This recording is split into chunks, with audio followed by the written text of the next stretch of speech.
What's good, YouTube family? So I wanted to do a quick video on something that happened to the truck probably like 2.5, maybe 3 weeks ago.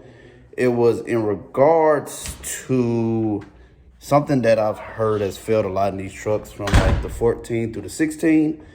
And that thing is going to be the fatal water pump. I actually have been anticipating it going out. I should have actually bought one or what have you, but I didn't. So mine is up going out.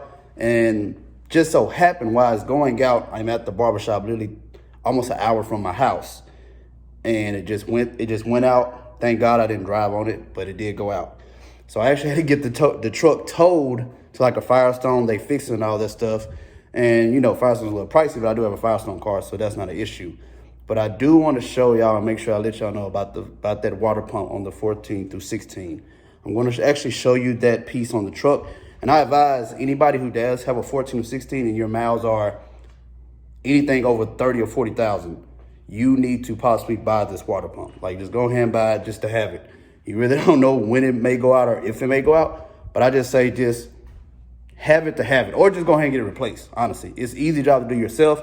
Unfortunately, I couldn't do it myself because of the fact that I had no tools, pretty much stranded near my barber or whatever, and I had to get it towed. So that's just what happened to me. So I'm actually going to show you that piece on the truck, and then I'm going to show you basically all of what they had to do as far as the cleanup process and all that.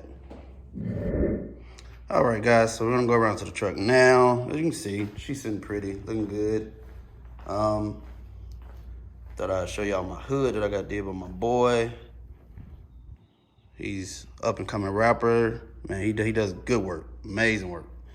But yeah, let's go ahead and pop this hood so I can show y'all what I'm talking about. This thing just completely went out on me, like completely. All right, let's go back here. All right, so as you can see, this is the engine bay, and literally it was covered everywhere. I mean, basically fluid was everywhere. Coolant was all over the ground. Even when the tow truck lifted it up and he backed it up, so basically it just dumped out all the coolant, everything. So obviously the truck wasn't drivable. I could not do anything with the truck. If I would have tried to drove it, obviously I would have burnt the motor up, and then nobody has time to be trying to buy a $9,000 motor. Because, I mean, they're not extremely expensive, but nobody wants to be trying to have to buy a new motor when you have the perfectly good motor here. But this is the piece right here. This is the water pump. So basically, I heard sounds probably a week and a half before. And when I checked to see what the sound was coming from, I really couldn't find it. And then I noticed, like, from what he told me, it was like, basically it was like kind of like rattling. And that was basically it going around the belt and it rattling like right up in here. If you can see my hand, right up in here where the belt's at. It was definitely rattling right up in there. And then this one started to rattle not too soon after. This pulley right here started to rattle. So I heard sounds, but I couldn't determine where the sounds were coming from. And it was on and off. It wouldn't just continue to happen. It was definitely on and off. It was sparingly, and then it'll go away. And I was like, where the sound come from? I asked my wife, she doesn't know. So I just left it alone. And mind you, leaving sounds alone is not the best thing to do at all. So back to the story. Definitely driving down the highway, the car's fine. I had noticed it wasn't getting as hot as cool as it does usually get. So, I mean, that should have warned me as well. But I didn't have the temperature gauge on in the SRT app. So I wasn't even really looking at it at the time. I used to have it up, but it wasn't up. And I would have knew that the car was obviously getting high in the temp over it was probably like 240, 250 by that time. And that would have alerted me anyway, but I wasn't looking at it. So I get to my barber spot, I pull in the part, and it just starts smoking and shooting coolant everywhere and everything like that. And I didn't know what was going on. And then when I got to the tow truck, the guy was like, it's the radiator or whatever. I said, okay, all right, let me take it to Firestone, see if they can find out what it is. And I get it to Firestone, and they said, basically, your water pump went out. And I basically said, damn it, that the water pump. The one thing I've been warned about on multiple YouTube videos that would eventually go out on these models. It's basically on the 14 through 16. I have not heard it happen on any of the newer models like the 17, 18, 19, and so on or whatever. But I have a 15, so obviously I've been dreading that, and it happened.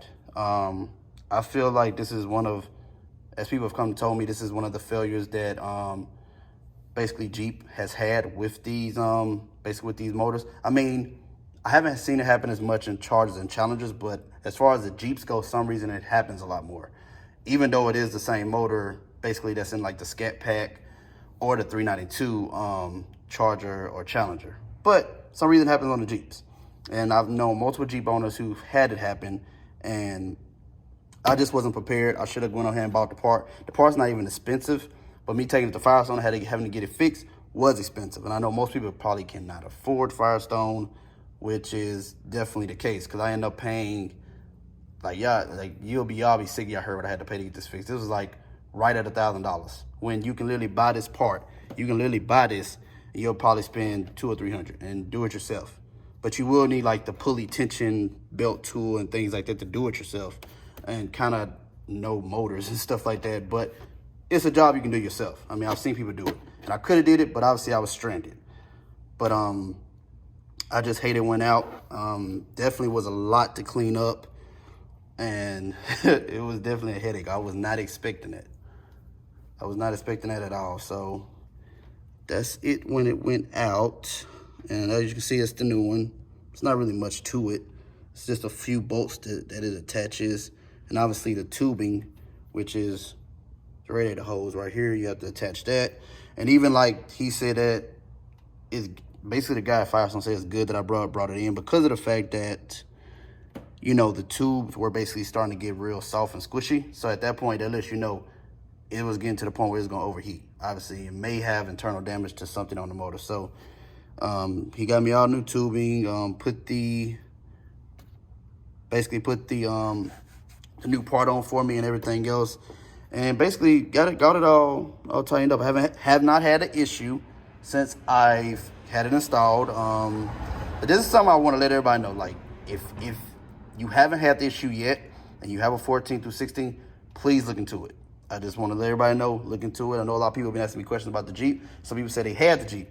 Look into it. This is one of the things, besides like suspension, that you should look into on these trucks. This water pump. Make sure to look into that. Get it checked, do something, I don't know, or just buy one extra, or just get it replaced just to get it. If you can do it at the house, just do it. Because I don't know. I just think eventually it's going to go out. Like, I think it's the inevitable. You cannot avoid this going out. This part seems to go out for a lot of people. And the best way to avoid it is to just go ahead and replace it so it doesn't happen. You're not like me, stranded. Thank God I was not on the side of the highway or anything like that, or it didn't happen on the highway. I think that was a blessing that I was able to get to my spot and then it happened. But obviously paying for a tow truck and going to Firestone was not the best thing that I needed. Unfortunately, but fortunately, I mean, I can afford it. I can afford to take it to Firestone and get that replaced. A lot of people can't, so that's what I'm telling you now. Go ahead and buy the part, replace it, spend a couple $100. You're not gonna lose $1,000. And then getting it towed is another $100-some. So just wanted to make sure I do a video, let everybody know that. Like I told you before, I'm gonna have a lot more content coming. I'm gonna do videos on everything I've did to the truck, because I've did a lot to the truck. I just want y'all to see it and see my vision, where I'm trying to go with it. But yeah, I mean, that's pretty much it. I just want to make sure everybody's informed. I know there's other YouTube videos about it, but I feel like the more awareness to this issue, the better. Because, like, you might not really know about the other YouTube videos. So I know that maybe people who are subscribed to me, and thank you to all my subscribers, they can go check out this video and be like, okay, yeah. He said something about the water pump. I heard a strange noise or anything like that. I need to go and get that replaced. So please, please, please go do that. Get that replaced. Get that taken care of. And don't be like me. I was definitely stranded. I was stranded because of this little thing right here. Definitely need to get it replaced if you need to get it replaced. I do appreciate y'all for watching my video. Like I said, I appreciate all my subscribers. Continue to watch. We're going to have more content coming out. And that's it. Another side note, if you need to get it replaced, get it replaced. Don't wait. All right, your boy out.